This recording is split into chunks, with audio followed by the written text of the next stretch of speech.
남편 외도의 유형 중에 정말 무서운 게 있어요. 그 첫 번째가 가장 무서운 게 친구가 아니에요. 가장 무서운 게 바로 권력형이에요. 이 권력형 외도인데 남편 외도가 권력을 가지고 있어요. 권력. 뭐 어떤 권력이냐면 첫 번째가 가장 만만한 게 경제적 권력이에요. 경제적 권력. 즉 약자를 잘 수 있는 자기가 굉장히 돈이 많아요. 이거를 우리는 일명 얘기하면 노블레스 남편 외도라고 우리가 표현을 많이 하는데 자기가 나름대로 뭔가를 가지고 있어요. 돈도 갑부야. 돈도 많아. 아주. 두 번째는 명예도 있어요. 그래서 남들한테 굉장히 존경을 많이 받아요. 나를 존경하는 여자들이 너무너무 많아요. 나를 존경하는 사람들이. 지위를 가지고, 사회적 지위를 가지고 있어요. 내가 이 여자들이 됐든 누구 됐든 내가 말 한마디만 하면 그래서 막 돈도 벌 수 있고 못 벌 수 있고 다 그런 권력을 가지고 있어요. 여러분 잘 뭡니까? 마음을 다루는 놈도 있어요. 특히 심리를 다루는 사람들. 심리를 다루는 사람들 있어요, 이 사람들. 아니에요. 심리 다루는 사람들 굉장히 무서운 사람들이에요. 특히 남자들.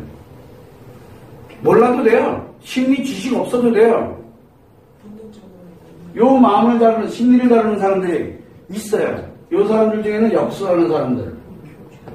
역수라는 사람들, 그 다음에 상담사들. 또 뭐 있습니까? 심리학?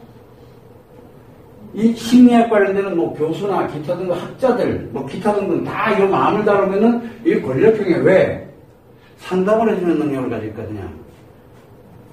뚫어진 입이라고 아무 얘기나 막혀도 돼요. 위로해줄 수 있는 위치에 들어가 있다는 얘기예요, 이 사람들은. 이 권력, 이게 권력이거든요. 굉장히 무섭습니다.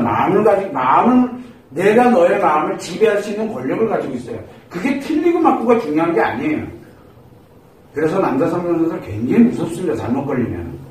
자, 이런 권력형을 가지고 있는 외도야. 그랬더니 내 남편이 돈이 엄청 많거나 또는 뭐 이렇게 명예가 있거나 사회적 지위를 갖고 있거나 요런 일을 하고 있는데 외도를 했어. 상대가 어떤 여자가 중요하지가 않아요. 이렇게 외도를 했어. 그러면 어떻게 하실래요? 이거는 우리 일상적인 것과는 조금 틀리죠. 약간. 이 권력형 외도로 들어가게 되면은 놀랍게도 뭐가 만드냐면 이 사람이 가지고 있는 권력이 있어요. 이 권력. 이 권력을 뺏어야 돼요. 뺏어야 돼요. 권력을 뺏는 방법은 두 가지가 있어요. 첫 번째는 권력을 진짜 아내가 갖는 거예요. 경제적인 거다. 그럼 아내가 확 다 가진 거예요. 명예에 가는 데서는 아내가 남편보다 더 높이 올라가는 거예요. 남편을 컨트롤할 수 있는 위치에. 이것도 마찬가지, 이것도 마찬가지고. 첫 번째는 이 권력에 관련된 부분을 아내가 갖는 방법이에요. 아내가 갖고서 남편을 컨트롤해야 돼요. 두 번째는 아내가 갖지 않게 되면 뭐를 해줘야 되냐? 바로 무너뜨려야 돼요. 네? 아니, 경제적이면 망하게요. 망해야 돼요. 근데 같이 망해야 돼요. 그런데 이거는 뽀개는 거예요. 한마디로 해서 이 권력을 뺏어야 돼요. 권력을 무너뜨려야 돼요. 안 그러면 외도 계속 빼요. 근데 내가 갖기에는 전 능력이 좀 없는 것 같고 무너뜨리지 않으면 내게 다 무너질 것 같고 이렇게 되죠. 그럼 뭐를 해야 돼요? 세 번째는 여러분들이 흔하게 하는 거 준비를 하는 거예요. 뭔 준비? 독립준비를 해야 돼요. 독립준비를 해야 돼요. 이건 이유야를 막론하고 이혼 준비를 해야 돼요. 이게 유형별 대처에서 다 필요 없어요. 이해고 뭐고 다 필요 없어요. 이해 안 해도 돼. 아무것도 하지 말고 뭐 하나요? 준비를 해야 돼요. 싸바싸바 해가지고 돈을 갖다가 좀 모아놓고 이거 다 현찰로 모아놓고 명예다 그러면 요 명예에서 나올 수 있는 뭔가에 관련되는 거를 내가 준비를 해야 돼요. 이것도 마찬가지고 이것도 마찬가지고 이것도 마찬가지고 남편의 지위를 이용해서 준비를 해둔던가 근데 여기 제일 가난해. 이게 문제야 또. 여기 돈이 없어요 별로. 이런 사람들은 돈이 별로 없어요. 왜냐하면 집에다 뭔가를 그 열정 가지고 집에다 뭔가를 해주면 되는데 뭘 합니까? 여자들 꼬시느라고 다 이용을 해가지고 하나도 없어요. 제정신이 아니에요 여기는. 여기는 쓰레기들이 많아요. 이거는 버려야 돼요.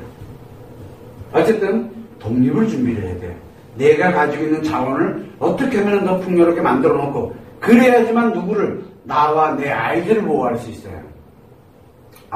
네 번째 또 다른 방법이 하나 있다. 그냥 인정하고 사세요. 인정 안 해봐야 자기만 아파. 자, 그런데 이 3번이 굉장히 중요해요. 준비를 합니다. 독립을 하려는 준비를 하나씩 진짜 자료조사부터 이거 어차피 그 관련되는 거 다 조사해가지고 준비를 철저히 해놓는 거예요. 그러면서 독립을 준비를 하면서 뭘 해야 됩니까? 소송 관련된 준비를 해야 됩니다. 이때는 다른 건 다 필요 없어요. 이거는 이유야를 막론하고 준비를 하면서 소송 준비까지 차근차근 해놔야 돼요. 소송을 딱 거는 순간 난 딱 독립이 되어 있어야 돼요. 이해됩니까? 무슨 얘기인지? 남편이 경제적, 명예, 지위 이걸 가지고 하려고 할 때 이미 벌써 딱 나가서 애들 데리고 나가서 딱 독립에 있어야 돼요. 이런 단계 만들어 놓고 소송 준비해놨다가 한 방에 보내버려야 돼요. 사회적으로 매장시켜버리던가 뭐라든가 아주 박살을 내버리는 거예요. 준비되어 있는 상태에서. 그래야 돌아올까 말까 해요. 이거는 왜 제가 얘기하면 이 권력형은 약이 없어요. 약이. 왜? 상관녀는 뭡니까? 여기 권력형의 상관녀는 자기 권력의 하수, 그 하나의 전리품에 불과한 거기 때문에 그래요. 관계성의 개념이 아니에요. 이건 관계 중독이 아니에요. 인간을 뭘로 보고 있는 거냐면 다 권력, 이 경제적인 거는 뭡니까? 돈 주고 이 여자 사면 되고 저 여자 사면 되고 이거 사면 돼요. 누구만 빼놓고 와이프만 빼고요. 와이프는 돈 주고 안 샀거든. 나머지 여자들은 계속 돈 주고 사. 그래서 인정하고 사는 것도 나쁘지 않아요. 니 따로 나 따로.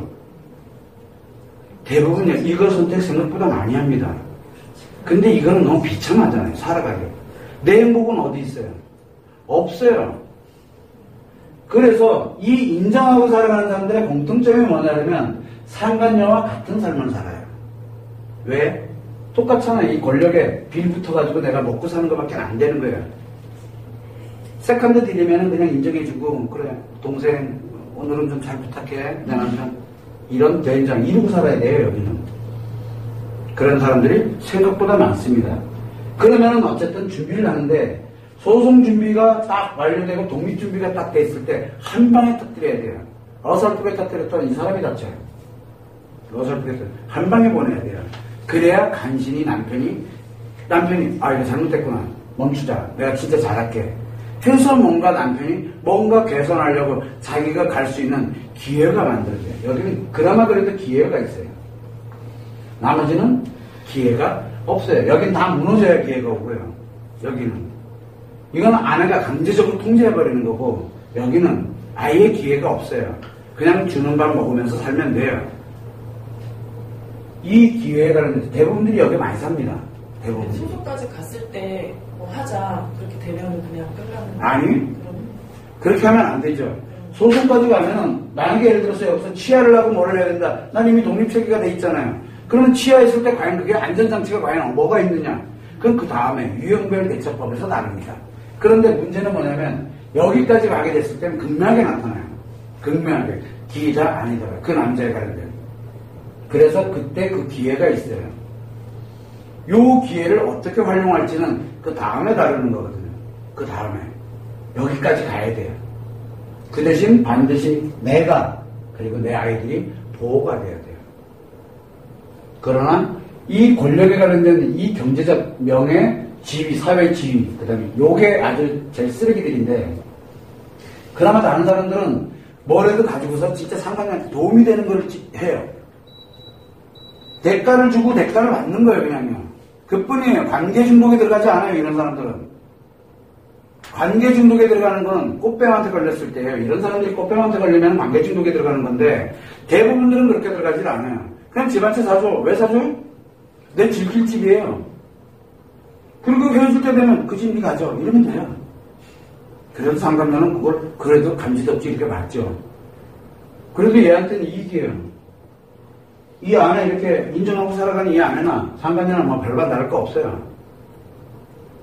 이해되시죠? 무슨 얘기인지. 이거 별반 다를 게 없어요. 문제는 뭐냐면 이 준비 독립되어 있는 거예요. 워낙 이 돈이 많다 보니까 집 한 채, 아파트 집 한 채 10억짜리, 20억짜리 한 채 사주는 거 아무것도 안 해요. 껌값이에요, 껌값. 우리가 얘기하는 껌값. 그 정도 돼 있어야죠. 명예라 그러면은 사회적으로 굉장히 존중을 받아요. 얘 아니어도 쟤 있거든요. 서로 경쟁해가지고 누가 먼저 못 맞힐까를 연구하며 살아가는 사람들이 수없이 많은데, 이게 명예예요. 이게 굉장히 무서워요. 사회적 지위를 가지고 있는 것도 굉장해요. 자기 말 한마디면 모든 것들이 다 좌지우지되는 거예요. 그게 굉장히 무섭습니다. 요거는 다이다이로. 사람들 다 무너뜨리는 거예요, 요거. 자기가 아는 요만한 지식을 가지고서 철저히 이용하는 사람들이에요. 아닌 게 없다는 얘기예요. 그런데 여기서 준비가 돼서, 그리고 준비를 해서 칩니다. 이때 돌아올 기회가 50대 50이라고 생각하면 돼요. 우리가 보통 보면은 상간녀에 관련되는 부분은 응징해서 소송을 먼저 딱 걸었는데 성공한 사람들이 있어요. 의외로. 이런 케이스라고 보면 돼요. 근데 자기 목숨 걸어야 돼요. 여긴 전부 걸어야 돼요. 여기는. 자기 전부를 걸어야 돼요. 안 그러면 답이 안 나와요. 어차피 전부 걸면서 뭘 해야 돼요? 이걸 다 뽀개든. 그래야 딜이 될 거 아니에요. 그래야 정신 똑바로 차리죠. 딜이 될 것 같으면 돌아오는데 50%가 되는 거고, 딜이 안 되면 끝내는데 50%가 되는 거예요. 그래도 최소한 나를 보호하고, 누구를 보호할 수 있어요? 내 아이를 보호하고, 그리고 난 다음에 나를 치료해서 뭐면 나의 행복을 향해서 살아가면 되는 거예요. 그런데 여기에서 이걸로 멈춰버렸을 때 오는 그 파생력은 상상 못할 정도예요. 이게 굉장히 위험한 방법이에요. 소속 안 하고 그냥 이혼, 협의 이혼 이런. 협의 이혼하면은 내가 너무 억울하잖아. 왜? 이 원력형은요, 언년한테도 가요. 어차피 죽을 때 되면 누구한테 가요? 죽을 때 되면 찌끄레기 남아있는 거 이제 아들내미들한테 이제 유산으로 날아가는 거, 그거 외에는 없어요. 그거 바라보고 갑니까? 그게 행복이에요? 여자에게는. 아들은 아들일 뿐이에요. 아이들에 대한 부분은 남편이 알아서 하겠죠. 항상 명심해야 되니까 여기에는 뭐가 왜 이러냐면 바로 아내 자신의 행복 때문에 돼요. 행복. 과연 행복하게 사는 게 무엇인가? 이거를 판단을 해야 돼요. 행복. 내 행복은 없어도 좋으니까 내 아이들을 위해서 내 한 몸 희생하고 그러면서 죽는 날까지 가지 뭐. 쓰는 돈 써가면서 이 경제적인 것에 명예된 지위를 이용하면서 뽀대 있게 그냥 그러나 행복하진 않아도 돼. 상간자는 같은 꼬라지로 살아가는 것밖에 안 되는 거예요. 그래서 이거를 특히 권력형에 관련된 유형별 대처법은 굉장히 위험하면서도 모험을 한 번의 기회는 한 번이라도 가질 수 있는데 기회를 했는데 안 되면 내가 독립이 돼야 되는 것밖에 안 돼요. 이혼을 해야 돼요. 여기는. 왜? 권력형은 망하지 않는 이상, 권력형은 없어지지 않는 이상은 저건 멈추질 않아요. 멈출 수 있는 방법이 없어요. 이 사람은. 언제 깨닫게 됩니까? 죽을 때. 그러면 죽을 때까지 안 행복하게 살 거예요? 상처 속에 살 수는 없잖아요. 그래서 멈추라고 하는 게 가능성이 있기 때문에 여러분들 남편이 돌아와서 기회를 갖고 돌아와서 행복하게 될 가능성이 굉장히 높기 때문에 여러분들한테는 가능하면 이혼보다는 좀 더 노력해보자라고 가는 거예요. 근데 여기는 좀 더 노력 차원이 아니잖아요. 이게 다 사라져야 되는데. 그래서 이 권력형에 관련된 이 남편 매도의 유형은 노블레스 남편애도인데 굉장히 상위층이라고 보면 돼요. 그 상위층에 있는 이 노블레스는 상위층에서 깨부셔는 그런 역할. 근데 이게 예를 들어 막 수조원 때 막 우리가 일명 얘기하면 막 재벌들 뭐 한다 아니면 어지간해가지고 눈곱도 하나 깜빡 안 거려요. 어지간해가지고. 이해되시나요? 과연 그럴 땐 어떻게 대처해 갈 것이냐. 그것도 방법이 있어요. 하나씩 이제 그거를 정리정돈해 가면 돼요. 예를 들어서 아내가 뭐 해가지고 맞바람 피고 뭐 한다. 그럼 뭐예요? 10원 한 장 안 주고 내쫓을 수 있는 기회를 삼아요. 여자를 보는 게 아니라니까요. 아내이기 때문에 그동안 보호를 했지만 아내가 아니겠다 그러면 여자로 살겠다는 얘기잖아요. 그러면 가치 없어요. 무서워요. 여기 있는 사람들은. 그래서 좋은 게 아닙니다. 그걸 여러분들이 참고를 해두시면 됩니다.